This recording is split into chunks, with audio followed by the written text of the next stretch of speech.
সবাইকে প্রণাম। শুভ সকাল। আমি এখন আপনাদেরকে আরেকটা একটু এবার অন্য ধরনের আমাদের শাস্ত্রীয় ব্যাপার একটু বলার চেষ্টা করব। তার আগে আমি গুরু বন্দনা করে নিই। ওম গুরু ব্রহ্মা গুরু বিষ্ণু গুরুদেব মহেশ্বর গুরুরেব পরম ব্রহ্ম তস্মাই শ্রী গুরবে নমঃ। প্রণাম প্রভু গুরুদেব। এই যে আজকে আমরা সবাই শুনি ৩৩ কোটি দেবতা, হিন্দুদের ৩৩ কোটি দেবতা এরকম বললেন, আমরা শুনি না সবাই? অ্যাকচুয়ালি ৩৩ কোটি না, হাজার কোটির কথা বলা ভাবি তো না, ৩৩ প্রকার।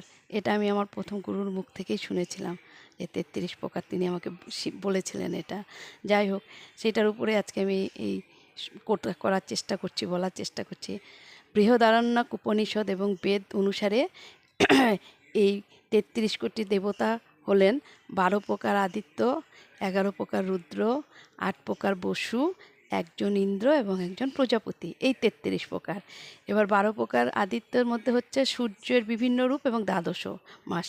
১১ প্রকার রুদ্র হলো শক্তির প্রকাশ, ৮ প্রকার বসু হলো প্রকৃতির উপাদান, আর ইন্দ্র হচ্ছেন বর্ষণ ও শক্তির দেবতা, আর প্রজাপতি হচ্ছেন আমাদের সৃষ্টির দেবতা, আমরা সবাই জানি। এবার আদিত্য, ১২ প্রকার যে আদিত্য, তাদের রূপ কী কী? অংশ, ভোগ, মিত্র, বরুণ, ধাতা, অর্যমা, বিবস্বান, তারপর হলো আপনার পূষা, সবিতা, তুষ্টুয়া, ইন্দ্র, বিষ্ণু এবং ইন্দ্র। এই হচ্ছে ১২ আদিত্য।